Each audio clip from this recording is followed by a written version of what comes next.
नमस्कार दोस्तों, हमारे यूट्यूब चैनल टीचिंग मंत्रा में आप सभी का हार्दिक स्वागत है। मैं आप लोगों के लिए पुनः जो है जीएस जीके और करंट अफेयर से संबंधित 50 प्रश्नों की जो महत्वपूर्ण श्रृंखला को उसको लेकर के आया हूं। तो आशा करता हूं आप सभी लोग स्वस्थ होंगे और मस्त होंगे।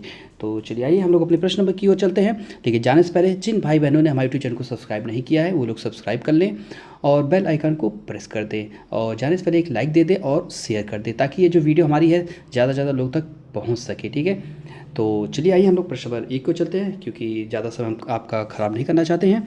तो प्रश्न नंबर 1 किसी पे आ चुका है, आप सभी लोग कमेंट बॉक्स में इसका आंसर दीजिएगा। ठीक है, और वीडियो अच्छी लगे तो लास्ट में लाइक जरूर कीजिएगा। निम्न में से कौन सरोवर या झील में तेजी से वृद्धि करते हैं? बताइए, सिंघाड़ा, हाइड्रीला, जलकुंभी या नागफनी। तो कौन करता है सरोवर या झील में? तो आपका जलकुंभी। ठीक है, option C is right option.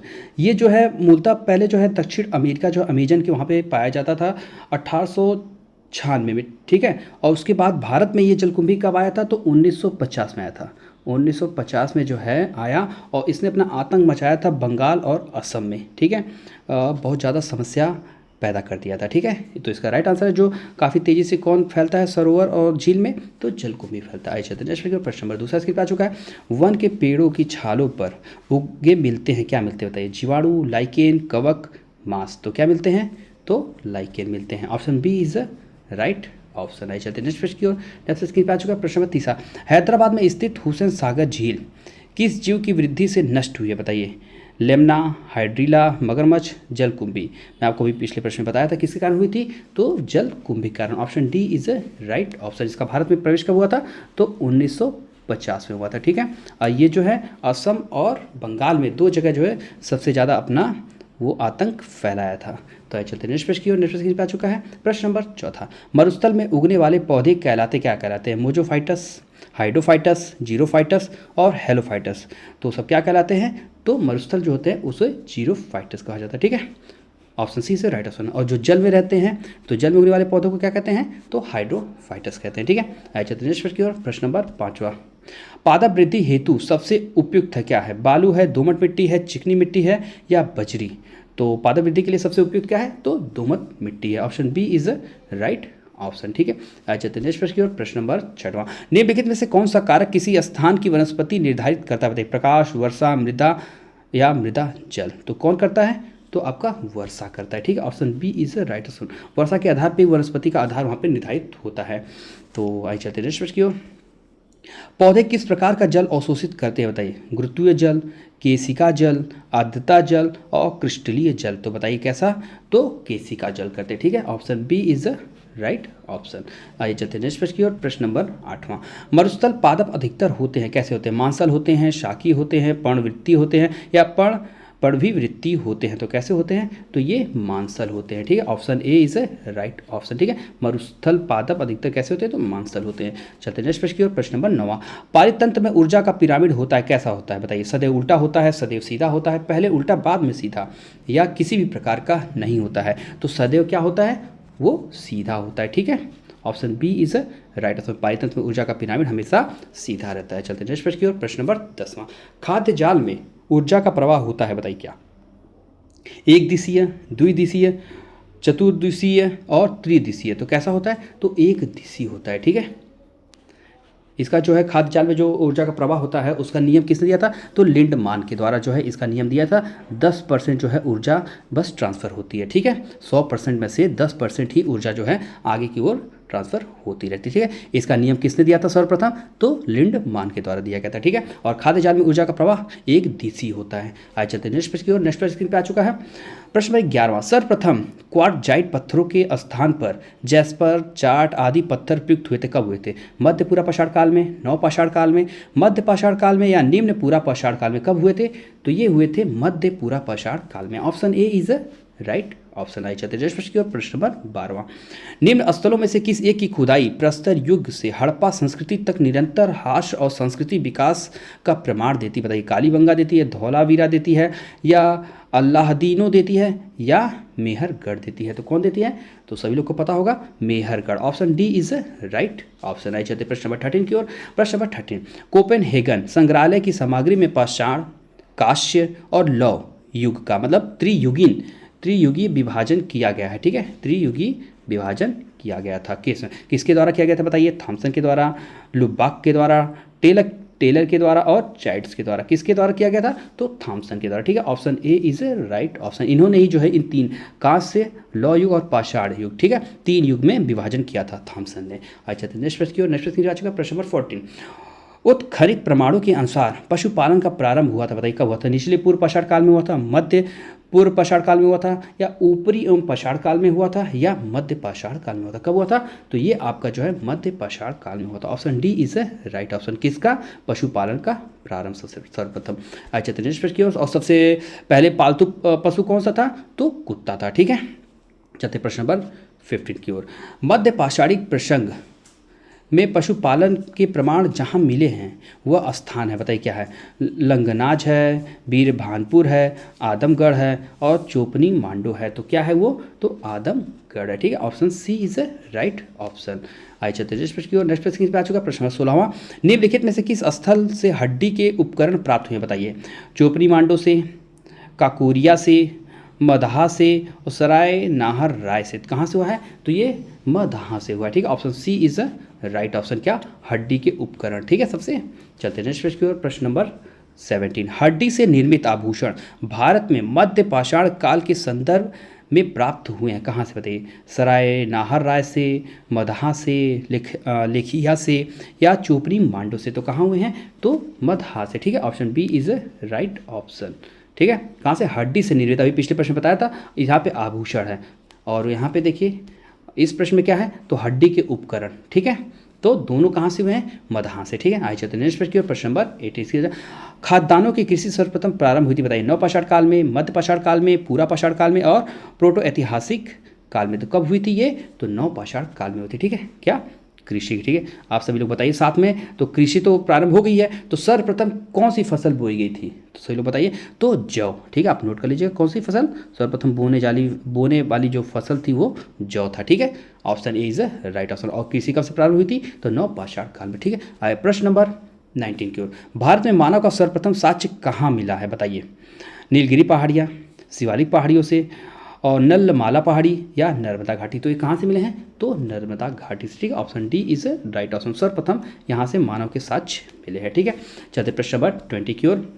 मानव द्वारा सर्वप्रथम प्रयुक्त अनाज था, बताइए कौन? अभी मैं पिछले प्रश्न इसका आंसर बताया हूँ, तो इसमें समय ज़्यादा ना वेस्ट करते हैं। जो इसका right answer option number C, ठीक है, जौ, ठीक है। सर्वप्रथम जो है प्रयुक्त द्वारा अनाज कौन सा था?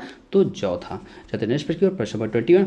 निम्न में से कौन सा एक आर्थिक वृद्धि का परिचायक है, बताइए क्या है? ऑप्शन ए है वर्ष के दौरान स्थिर कीमतों पर राष्ट्रीय आय में वृद्धि। ऑप्शन बी वास्तविक प्रति व्यक्ति आय में सुस्थिर वृद्धि। और ऑप्शन सी है किसी अवधि में चालू कीमतों पर राष्ट्रीय आय में वृद्धि। ऑप्शन डी जनसंख्या में वृद्धि के साथ राष्ट्रीय आय में वृद्धि। तो क्या है? तो एक आर्थिक वृद्धि का परिचायक होता है वास्तविक प्रति व्यक्ति आय में सुस्थिर वृद्धि, ठीक है। Option B is right option, ठीक है। अच्छा, तो नेक्स्ट प्रश्न की ओर। प्रश्न नंबर 22। विकास का भारतीय मॉडल किसके हितों की सुरक्षा करता, बताइए? व्यक्ति की, राज्य की, व्यक्ति और राज्य दोनों की, या उपरोक्त में से किसी के लिए? तो किसकी करता है? तो व्यक्ति और राज्य दोनों की करता है, ठीक है। भारत जो है विकास का भारतीय मॉडल किसकी सुरक्षा करता है हितों की? तो व्यक्ति और राज्य दोनों की, ठीक है। अच्छा, तो प्रश्न नंबर 23। किसी देश की आर्थिक वृद्धि की सर्वाधिक उपयुक्त माप, बताइए क्या? सकल घरेलू उत्पाद है, शुद्ध घरेलू उत्पाद है, शुद्ध राष्ट्रीय उत्पाद है और प्रति व्यक्ति उत्पाद है। तो क्या है? तो प्रति व्यक्ति उत्पाद है, ठीक है। किसी भी देश की आर्थिक वृद्धि का सर्वाधिक उपयुक्त माप क्या होता है? तो प्रति व्यक्ति उत्पाद होता है, ठीक है। चलते प्रश्न नंबर 24। गांधीवादी अर्थव्यवस्था में किस पर आधारित थी, बताइए? गांधीवादी जो अर्थव्यवस्था किस पर आधारित थी? प्रतिस्पर्धा पर, न्याय पर, राज्य नियंत्रण पर या इनमें से किसी पर है? तो किस में होती थी? तो आप सभी लोग जानते हो कि न्याय पर, ठीक है। Option B is right option. अच्छा, तो नेक्स्ट प्रश्न की ओर। प्रश्न नंबर 25। एक्स देश में आर्थिक समृद्धि अनिवार्य रूप से होगी यदि? ऑप्शन ए विश्व अर्थव्यवस्था में तकनीकी प्रगति होती है, या ऑप्शन बी एक्स में जनसंख्या वृद्धि होती है, या ऑप्शन सी एक्स में पूंजी निर्माण होता है, ऑप्शन डी विश्व अर्थव्यवस्था में व्यापार की मात्रा बढ़ती है। तो क्या है? तो एक्स में जब पूंजी का निर्माण होगा तो उसकी जो है आर्थिक समृद्धि दर अनिवार्य रूप से होगी, ठीक है। Option C is a right option. Next प्रश्न की ओर। प्रश्न नंबर 26। किसी दी गई अवधि के लिए एक देश की राष्ट्रीय आय, बताइए? ऑप्शन ए नागरिकों द्वारा उत्पादित वस्तुओं और सेवाओं के कुल मूल्य के बराबर होगी। या ऑप्शन बी कुल उपभोग और निवेश व्यय के योग के बराबर होगी, या ऑप्शन सी सभी व्यक्तियों की व्यक्तिगत आय के योग के बराबर होगी, या ऑप्शन डी उत्पादित अंतिम वस्तुओं और सेवाओं के मौद्रिक मूल्य के बराबर होगी। तो बताइए किसी अवधि के लिए किसी देश की राष्ट्रीय आय किस पे होगी? तो नागरिकों द्वारा उत्पादित वस्तुओं और सेवाओं के कुल मूल्य के बराबर होगी। ठीक है, तो इसका right answer option number A is a right option. ठीक है, चलते आए नेक्स्ट प्रश्न की ओर। प्रश्न नंबर 27, 2022 में प्रकाशित वैश्विक बहुआयामी गरीबी सूचकांक, ठीक है, सूचकांक 2022 की रिपोर्ट के अनुसार वर्ष 2019-2021 में भारत में बहुआयामी गरीबी से ग्रसित लोगों के प्रतिशत आप बताइए कितना था? 40.4%, 16.4%, 44.1% और 42.7%। कितना था? तो 16.4% था। ठीक है, option B is a right option. चलते नेक्स्ट प्रश्न की ओर। प्रश्न नंबर 28, हरा सूचकांक विकसित किया गया है, बताइए संयुक्त राष्ट्र पर्यावरण कार्यक्रम द्वारा या अंतर्राष्ट्रीय मुद्रा कोष द्वारा, विश्व बैंक द्वारा, उपरोक्त में से किसी नहीं। तो किसके द्वारा किया गया था? तो ये विश्व बैंक के द्वारा। ठीक है, option C is right option. हरा सूचकांक जो है विकसित किया गया है विश्व बैंक के द्वारा। आप कंफ्यूज मत होइएगा कि पर्यावरण के कार्यक्रम, क्योंकि हरा लिखा है तो आप सभी लोग चले जाएंगे पर्यावरण। ठीक है, तो ये आपका गलत है, option C is right option. ठीक है, आज चलते प्रश्न नंबर 29 स्क्रीन पर आ चुका है। जोखिम पूंजी में से क्या तात्पर्य है, बताइए। ऑप्शन ए है उद्योगों को उपलब्ध कराई गई अल्पकालीन पूंजी, या ऑप्शन बी नए उद्यमों को उपलब्ध कराई गई दीर्घकालीन प्रारंभिक पूंजी, या ऑप्शन सी उद्योगों को हानि उठाते समय उपलब्ध कराई गई निधि, या ऑप्शन डी उद्योगों के प्रतिस्थापन एवं नवीनकरण के लिए उपलब्ध कराई गई निधियां। तो क्या राइट आंसर है? तो नए उद्यमों को उपलब्ध कराई गई दीर्घकालीन प्रारंभिक पूंजी। ठीक है, जोखिम पूंजी से यही तात्पर्य है। ठीक है, option B is a right option है। चलते नेक्स्ट प्रश्न की ओर। प्रश्न नंबर 30, भारतीय अर्थव्यवस्था के संदर्भ में निम्नलिखित कथनों पर आप विचार कीजिए। पिछले दशक में वास्तविक सकल घरेलू उत्पाद की वृद्धि दर लगातार बढ़ती रही है। ठीक है, तो दूसरा है कथन, पिछले दशक में बाजार कीमतों पर मतलब रुपयों में सकल घरेलू उत्पाद लगातार बढ़ता रहा है। उपरोक्त में से कौन सा कथन सही है? केवल एक, केवल दो, ना तो एक ना तो दो, और एक दो दोनों। तो बताइए कौन सा है? तो इसमें जो है केवल दूसरा सही है। पिछले दशक में जो है बाजार कीमतों पर रुपयों में, ठीक है, सकल घरेलू उत्पाद का लगातार बढ़ता रहा है। ठीक है, और इसमें नहीं, आपका ये गलत है। आ जाते हैं नेक्स्ट प्रश्न की ओर। प्रश्न नंबर 31, अखरोट में कुल वसा का प्रतिशत होता है, बताइए अखरोट में वसा कितनी मात्रा में पाया जाता है, कितने प्रतिशत में? 69.8%, 84.4%, या ऑप्शन सी 64.4%, ऑप्शन डी 68.4%। तो कितना पाया जाता है? तो 64.4%। ठीक है, ऑप्शन नंबर सी। ठीक है, अच्छा तो नेक्स्ट प्रश्न की ओर। प्रश्न नंबर 32, आम का खाया जाने वाला भाग कौन सा है? आम का खाया जाने वाला भाग कौन सा है? बाह्य फल भित्ति, अंतः फल भित्ति, मध्य फल भित्ति, उपरोक्त सभी। तो कौन है? तो मध्य फल भित्ति है। ठीक है, option C is right option. अच्छा तो नेक्स्ट प्रश्न नंबर 33, कौन सा शहर बागों का नगर के नाम से प्रसिद्ध? बताइए इलाहाबाद, कानपुर, लखनऊ, शाहजहांपुर। तो बागों के नाम से कौन प्रसिद्ध है? तो आपका लखनऊ पसंद है। ठीक है, और इलाहाबाद का क्या फेमस है? तो इलाहाबाद का अमरूद फेमस है। ठीक है, और कानपुर तो बताइए सब लोग कमेंट बॉक्स में।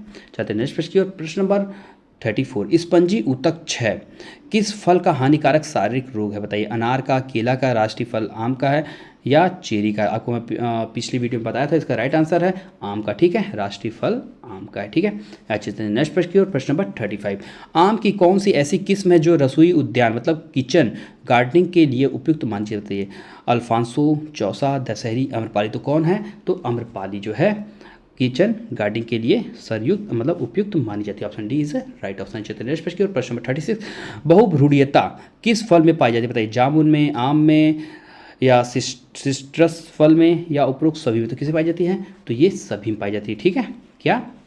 बहुभ्रूणीयता। ठीक है, तो आइए चलते हैं नेक्स्ट प्रश्न की ओर। प्रश्न नंबर 37, सेब किस प्रकार का फल है? बताइए समारा है, झूठा फल है, कैरियाप्सिस है, या ड्रप या अस्थिल फल है। तो कैसा है? तो सेब जो है एक असत्य फल अर्थात झूठा फल है। Option B is right option. अच्छा तो नेक्स्ट प्रश्न की ओर। प्रश्न नंबर 38, फलों में अधिकतर कौन सी शर्करा पाई जाती है? बताइए ग्लूकोज, फ्रक्टोज, सुक्रोज, या उपरोक्त सभी। तो फलों में जो है कौन सी शर्करा पाई जाती है? तो फ्रक्टोज पाई जाती है। ठीक है, option B is right option. चलते नेक्स्ट प्रश्न की ओर। प्रश्न नंबर 39, भारत के किस राज्य में आम का उत्पादन एवं क्षेत्रफल सर्वाधिक है? बताइए महाराष्ट्र एवं उत्तर प्रदेश, आंध्र प्रदेश एवं उत्तर प्रदेश, उत्तर प्रदेश एवं आंध्र प्रदेश, आंध्र प्रदेश एवं हरियाणा में। ठीक है, तो सर्वाधिक क्षेत्रफल उत्पादन पूछा है तो पहले पे आएगा आपका उत्तर प्रदेश, दूसरे पे आंध्र प्रदेश। ठीक है, तो इसलिए option C is a right option. आप इससे मत कहिएगा कि आंध्र प्रदेश उत्तर प्रदेश दिया है तो ये भी दोनों आंसर सेम नहीं, सबसे पहले जो है उत्तर प्रदेश, सबसे ज़्यादा उत्तर प्रदेश, फिर उसके बाद दूसरे नंबर पे आंध्र प्रदेश का होता है। ठीक है,